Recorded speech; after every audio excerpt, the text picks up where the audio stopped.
So what's the name of your proposal? Please tell my subscribers. I'm very excited about it. And just to let you know, I love education, and that episode going to be translated the subscriptions, the subtitles to Portuguese, just so all my people in my country also will know what's all your project is about. So please present to us. Okay, so I will just quickly say what we're all about, and I think I'll hand over to Virginia because she has a way of just explaining our project that is I find just so inspiring. So basically, we are a West Africa Decentralized Alliance. That's the title of our project. But to dig in a little bit better, we are sort of the Cardano gateway to West and like other parts of Africa.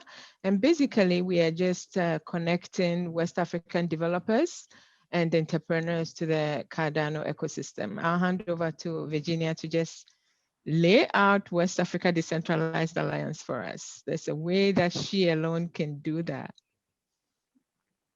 Well, I know that some people have asked like what WADA means, right? So we thought it would be best to just break it down for a better understanding, right? So what does the WA represent?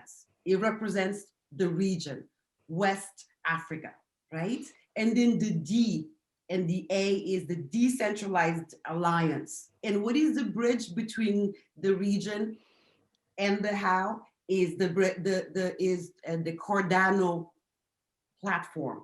That's what we are going to take to several regions where we are able to give people the resources with education, right? We have Mantha, who would absolutely give us the roadmap on the best way to just educate people, to motivate them, to let them know that they also can be part of it, that they can do it, right? So that's why, and also the other parts that we would like to be involved is also the government. So we want to talk to the government, and we also would like to talk to the people, and in the middle, we will find the best way to move forward, where, like you always say, Maria, it's everybody can get the piece of the cake, but we need to start with education. Exactly. Yeah. Very inspiring. I want to jump in and just add a little bit more to Mercy and Virginia contributions on two aspects, the proposal aspect. Because Maria, I think you asked specifically about our proposal, WADA. So WADA is a network of hubs, trying to work together across West Africa, but with the intention of expanding throughout Africa and who knows, maybe beyond that. So what does WADA do when it comes to proposal? WADA understood very early on that some challenges were going to arise with the way challenges are like put out there on the Catalyst platform. And they understood that coming together as a network of hubs and working together and sharing resources, they could actually, cover all challenges at once. So that's one strategy that WADA is bringing here. On the educational aspect, just like Virginia said, there's a huge job that needs to be done, and it needs to be done in a thoughtful way. Being an educator myself, Haskell developer. Really? Yes. I didn't know that, Manfo. You need to connect with me in the social media. I want to know way more about you. Absolutely, and we would love to come back here, and give you as many details as you want on this specific aspect. So going back to the educational aspect, what we are trying to do is we can divide it in several steps. We want to first identify what are blocking blockchain awareness and adoption. which we've been doing for the last few months. And what's happening on the ground is a lot of people are just like avoiding cryptocurrencies because the way they understand it right now is like quick money gain schemes. You know, people are being lied to, and so that is taking away the real potential that the blockchain technology could bring to local communities. Manfo, you brought a very good information. In my country, I hit the wall in that perspective because Brazil have been hit by scams and pyramids, whatever it is, from Bitcoin. So everybody's afraid to get into crypto, to learn and to see what it is. I have people personally looking for me in my social medias and say, Maria, you changed my perspective. I never thought that blockchain was that change, that blockchain was that thing that we are looking for to change our lives. And it is, guys. I'm happy to see you all here talking about it. Yeah, and what you just said, it's so pertinent in the sense that, you know, very often what we're seeing out there, and this is where WADA comes in, is a lot of young people have these great ideas, but one fundamental element here is you have to understand who you are trying to educate, right?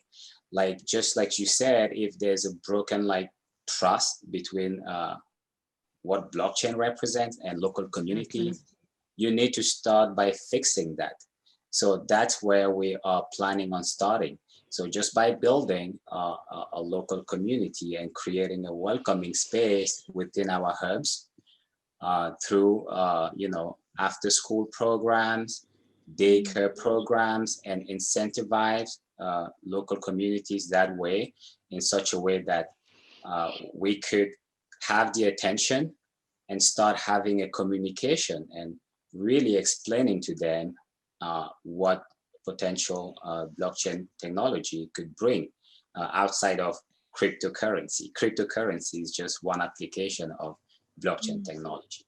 So that's a really key aspect on the education strategy that I wanted to share. And are you hiring? I want to be part of this team. Are the team hiring? I mean, yeah, I mean, you know, it's step by step. We're gonna get there. We are trying to figure out like our own resources within us. We are a young network, and it's tough. And this is one of the reasons why we're out here putting the word out there and, you know, trying to build slowly but surely. It's why what you're doing is the reason I became ambassador. Because if I go out there, like Maria Carmo, and start talk about this stuff, everybody goes, what is she talking about? But because I become a Cardano ambassador and it means something to people, people actually listen, you know?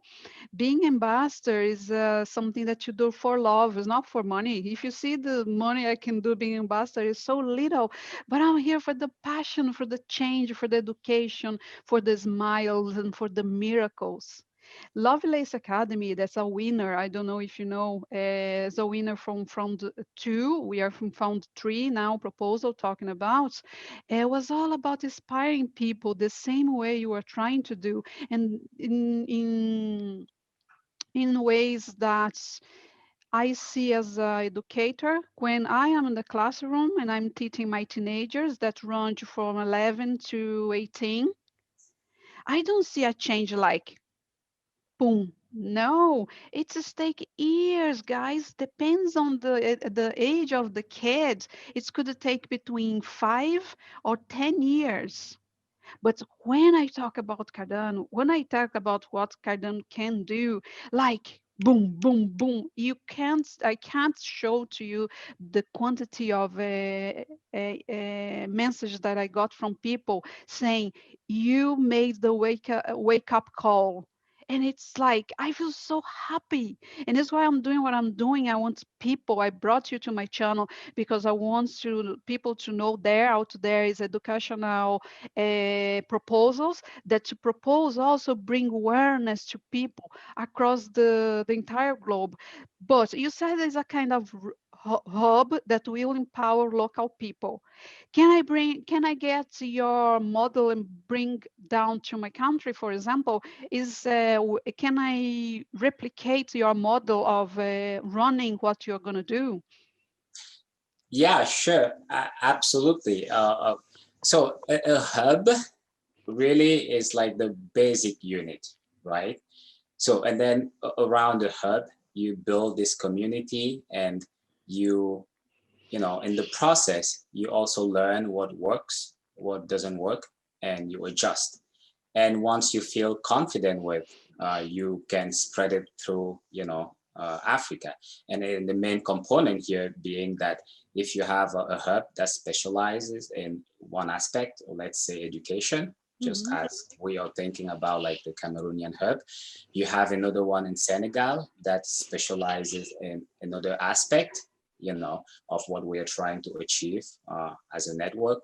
And then you can share those resources. And yes, you know, when the time comes, yeah, that could actually be copied and expanded outside of Africa. Why not?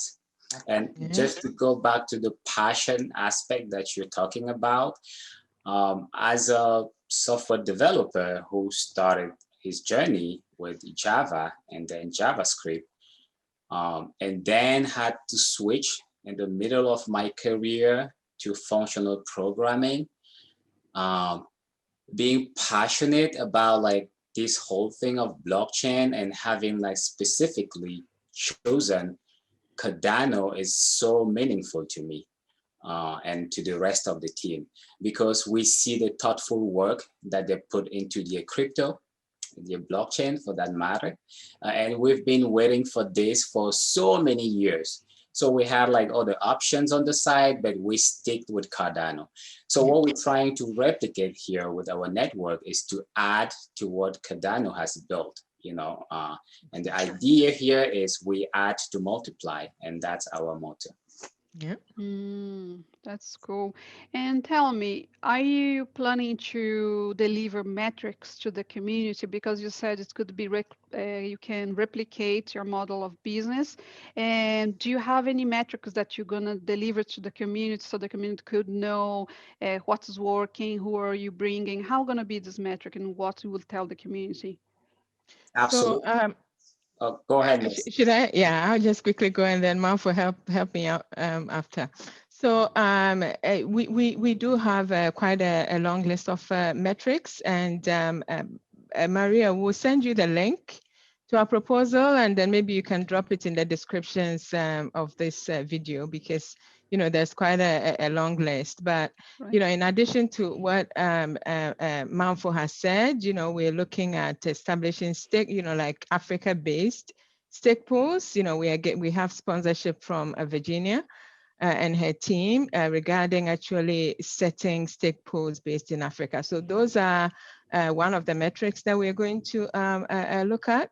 In addition to the developers that Malfo has so beautifully, you know, illustrated in terms of what we're going to do with them, we're also going to go into communities. We're also going to go into, you know, like we right now, we're actually planning how to reach out to the government in terms of organizing events, inviting policymakers, inviting parliamentarians. So those are things that we are looking to do. So even just signing agreements with governments or with institutions on behalf of Cardano, you know, at that point we'll probably, you know, bring either the foundation or IOG in terms of actually, you know, doing legal stuff, you know, signing those things. But those are some of our metrics as well. Right now, we are hoping that we can bring the foundation into all these hubs. As you know, in Fund 4, the foundation actually launched the way that they can actually be part of the hubs, you know, sort of all over the world. So we are hoping that we can get ambassadors. We are so proud, and we so much admire what you're doing, Maria. and the heart that you bring to this work. And we are hoping that we can replicate what you have in Africa as well. So that's also something that we're really looking forward to. In addition to, you know, all these hubs that we're going to put in Africa, and as Manfo said, it's not going to be a one-size-fits-all. And in fact, we are always hiring, because we think that every individual, every leader, and every group in every country, there's something new that they bring. So that's what Manfo was trying to point out, that every team is unique and they bring something, and then we share, you know, we build on our synergies.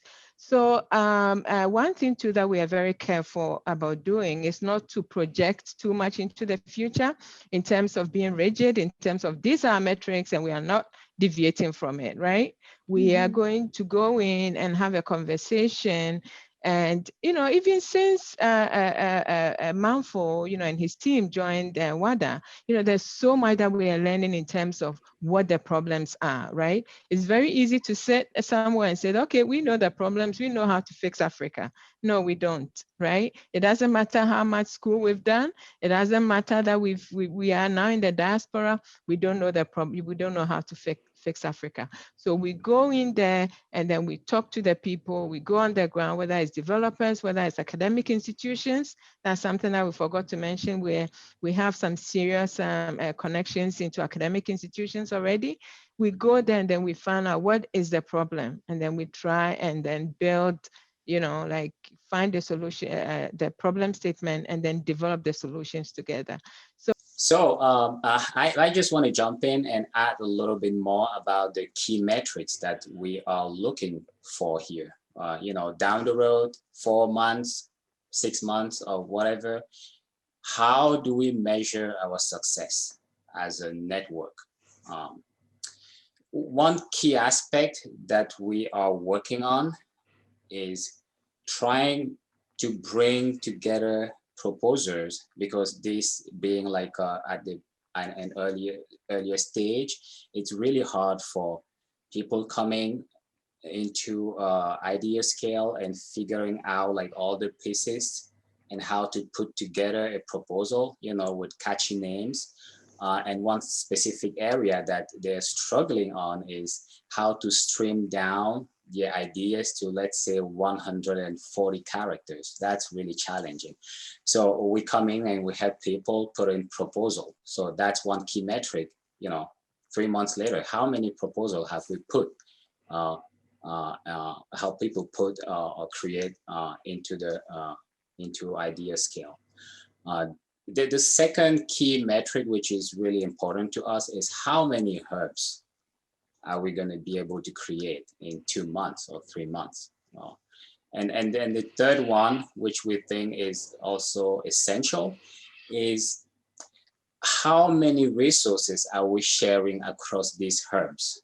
Because that's the key point, right? Like if we have one herb with all the resources, the value of the network is then sharing all of that resource.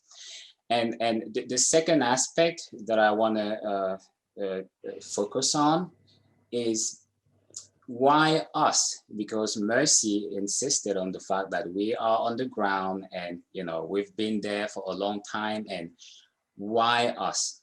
I'm going to tell you a story of a friend of mine. A few years ago, we were working on this educational project, trying to figure out how to kind of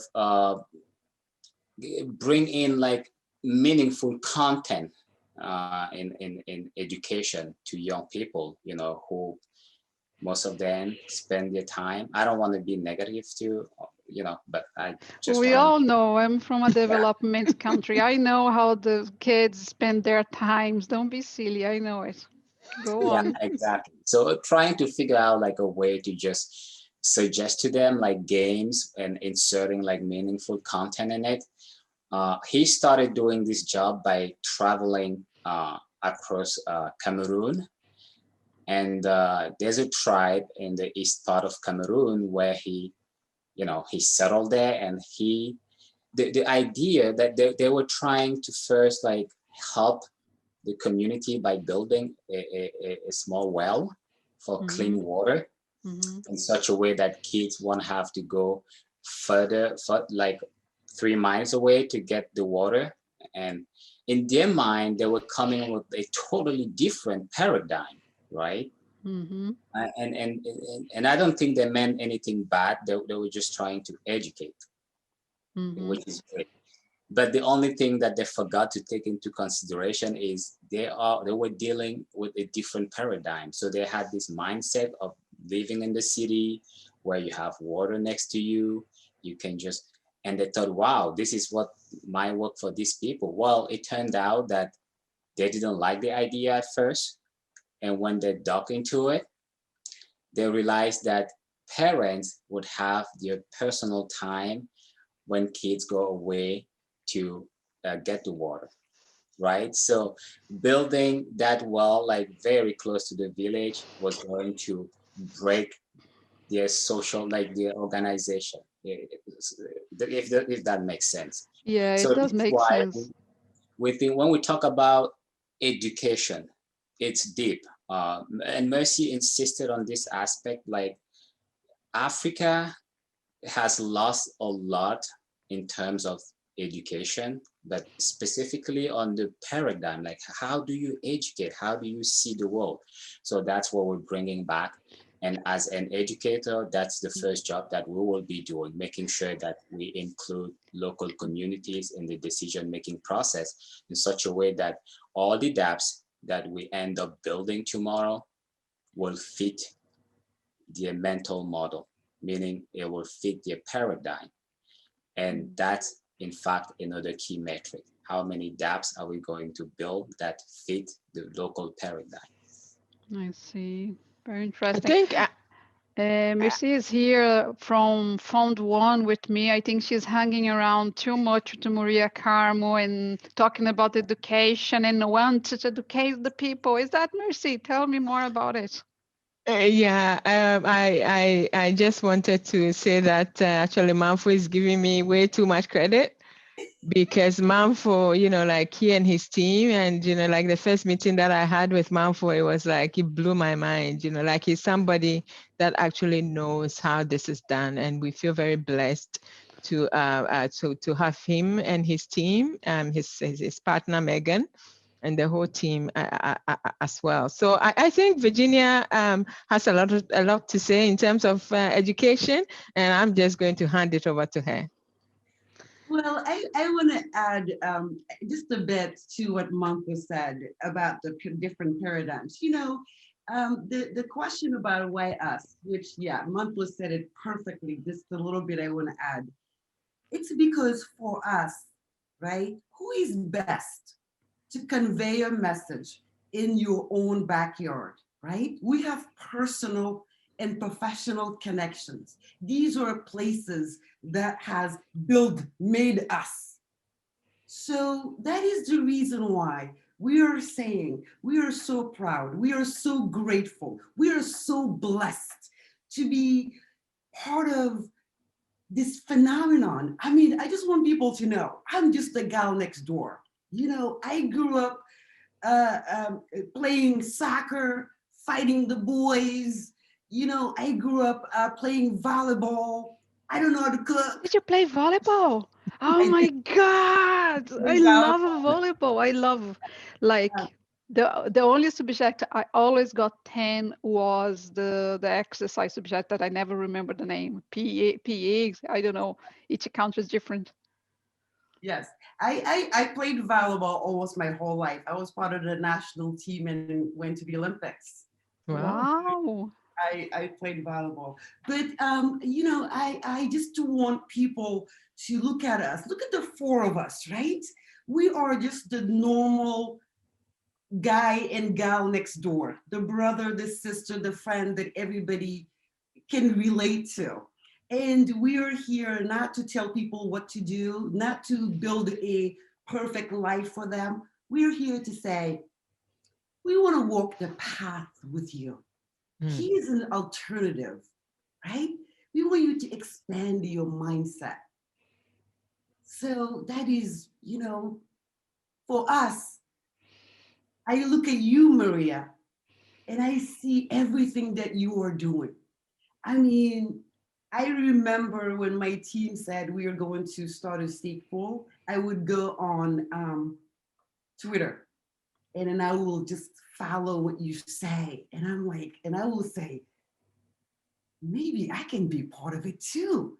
Yeah. You know? And that's what we want. When we go to these local communities, we want to let them know. We want to show them that we are here because of our hearts. We believe in this technology. We believe that this technology can add value to your life. Not that you have to change your life, not that you don't have to be who you are, but how can you take some of the resources, right? And run with it. So I'm being emotional. I'm gonna stop. I know how it feels. I know what you feel. I know what everything, any of you, you say, any word that you say, I can correlate with because I'm also from an underdeveloped country where we rely on in a normal power, in a normal paradigm, and it's so hard to break out of it. So hard. Sometimes I feel upset because it seems to me that the normal paradigm is so strong and hard to break. But it's listen things like you were saying that somehow I inspire you, that's keeping me here. I want more people coming and say, let's do it together, Maria. I'm here because of you, because you are a normal person in the street. I'm like you, but I want to contribute, is all that I want the people to realize. And guys, if you are out there and if you have a proposal for fund 4, 5, 10, or any fund, just look me up at Maria Carmo 369 tweet or Instagram, Telegram, everywhere, that you're very welcome to my channel to show your proposal, to show the value you're going to bring to the Cardano community. And guys, would you address anyone in the community to be helping you all along to put this proposal together, to put the ideas in order so you could present it beautifully here today? It's three of us here joining you, Maria, but behind us, oh my goodness, like we've had so much support, those that are actually on the team and those that are like the associates, right? And like Virginia, she's the face, but behind Pool XYZ, there is another team and they are just in the background and they support us, and we just love them. But I mean, this interview won't be complete if we don't tell you about some of the people that we have in the background. So we have Josh Fielden. He's the global lead. He's quick, he's smart, and he's just an amazing human being. He came to us from the startup world. We have Megan, who is a partner of Manfo. And in Cameroon, okay, the other team there, it's a growing team, but I'll just name 2 or 3. We have Fabrice. He's also a software developer. We have Didier, who is also a software developer. And we have Nyambe, I think he's an engineer. So that's, I can't name everybody in Cameroon, but in Ghana, we have Efia Samuel Owusu. She comes to us with lots and lots of experience in terms of connections with, with government and, having done NGO work. And we also have Jacob Tete, like he's our creative guy. He's our stake pool lead. He has a stake pool called Smiles that, it's sort of mission driven, just to help children into healthcare, and sort of through that also to talk about Cardano. Another a person that I'm sure, okay, I think we have Daniel also in Ghana. Hi, Daniel. So he is one of our software developers also based in Ghana. And then in addition to this, we have a very eminent group of advisors. So we've mentioned already Virginia. We have Professor Wusu, based out of the University of Ghana. He is also comes to us with many years of experience. He's head of the climate unit right now at the University of Ghana. And we feel very privileged to have him, as well as Sydney Nicholas. He's a marketing guy, worked with the Fortune 500 companies, and he also brings us lots and lots of support. Another guy that we have, Vincent, comes to us from Smart Chain. He loves Cardano, and he's sort of helping us with capacity building. In addition to this, Maria, we have all these partners. We have partnerships with Blockchain Education Network. We're very excited about that. We are partners with ABCD, Proof of Africa, Afrofin Lab, Soment. Oh my gosh, yeah, I'm not going to go into all that detail, but yeah, we definitely, you are right in asking, you know, is it just us? Yeah, we do get lots and lots and lots of support. But one thing that I actually want to maybe quickly say, I know that this interview is sort of wrapping up, is just to remind the Cardano community about the opportunity that Africa brings. You know, yesterday, Josh, our global lead, did a great presentation, and he mentioned that Cardano is bullish on Africa. And there's a reason why Cardano loves Africa, and why, you know, like we as a small team of Africans, why we are very bullish on Cardano. And the reason is that, you know, very young age, just the median age is like 20, which means that there's a lot of room for market growth. It's a mobile first population, you know, like everybody almost has a mobile phone. There is an underutilized developer talent pool. There is, you know, like we know what blockchain does to remove the middleman. And, you know, like in Africa already, you know, like our systems are already crumbling. So it's very easy to infiltrate with blockchain. You know, there's opportunities for identity, for ownership, for asset protection. You know, Maria, you said about Brazil, Argentina, very unstable currencies. Same in Africa. When it comes to financing, trading, it's not that people are not smart. It's not that people don't work hard. They do. It's just that the opportunity is not there. If somebody needs capital to trade, the opportunity is just not there. High fees, interest, and transaction costs. You know, like you name it. Lots and lots of opportunities in terms of what can be done in Africa. So that is what brings us here. Lots more details that we will bore everybody if we wanted to share it in terms of our roadmap, our 3-year plan, and our sort of a three-month plan, and sort of what we want to evolve into. Within 3 years, we are thinking that we're going to be self-sustaining. We wouldn't need to be coming back to you know, the Cardano community for funding. What we will be doing, you know, as Manfo said, is just guiding people who needs to build on the Cardano protocol. So there's a lot, you know, like, yeah, Maria, we can go on and on and on. You have 3 of us here, so I think that I will stop here. I hope I answered the question, and then maybe hand it over to Manfo or Virginia.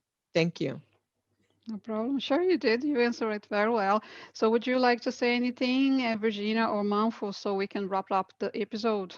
Yes, I just want to add also to some of the support that we also have been getting. Also, people that are in the community, right? The Cardano community, the everybody on Telegram and Twitter that are retweeting, that are asking questions, that are giving us feedback. So we also would like to acknowledge them and say thank you. We truly appreciate it. I do appreciate. I love the fact that we can have feedbacks on all the process and we can learn from it. So Manfo, would you like to say any words? Yeah, sure. I really want to say thank you, Maria, for again giving us this opportunity to share all of this great work that we have been working so hard on. And I also want to give a shout out to my friends, you know, behind the scene, Josh and Daniel from Ghana, and yeah, And also, I want to add that, you know, whoever is out there and he's got a proposal and is looking for help, you know, come to WADA, West Africa Decentralized Alliance. We will give you the tools to, you know, submit your proposal. We will follow up with you. And yeah, so that's who we are. And thank you very much. We look forward for, you know, having many more of these discussions where we can dig into like different aspects to inform the communities even better on what we do. That's Yeah, great. Maria, you should have Manfo back. He is an inspiration, I tell you. Sure, I would. You know me, guys. You know me for a long time. I love an exploration history behind the scenes. Thank you very much for being here. Please come back to answer the questions from the public. They normally will listen and watching your episode and drop some questions. So keep coming back. I'm going to share the link with you as well and share in all your social media. All the best for you guys, and votes that will be open soon. See you soon. Thank you Thank very you. much, Maria. Thank you. Bye. Bye.